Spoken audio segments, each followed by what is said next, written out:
Poll management చేయడం, poll management అనేది MLA స్థాయి నాయకుడికి కూడా తెలుసుంటే గెలవడం పెద్ద కష్టం కాదంటారు.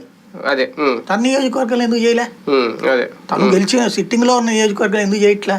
పోల్ మేనేజ్మెంట్ ఎప్పుడంటే నీకు ఓటు వస్తుందని తెలిసి ఆ ఓటర్ని పోలింగ్ బూత్ కి తీసుకురావడం పోల్ మేనేజ్మెంట్ అంటారు. అంతేగాని అక్కడ ఓడిపోతున్నానని తెలిస్తే తెచ్చుకోవడం కాదు, అది సాధ్యం కాదు.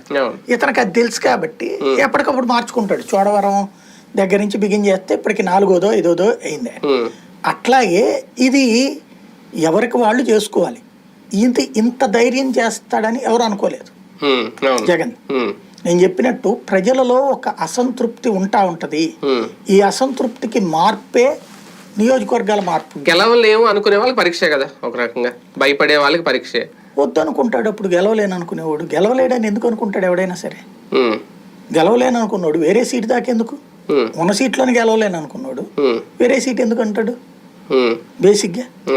కాబట్టి ఇక్కడ ఒకటి కొత్త దాంట్లో ఒక ప్రాబ్లమ్ సొల్యూషన్ ఉంటుంది.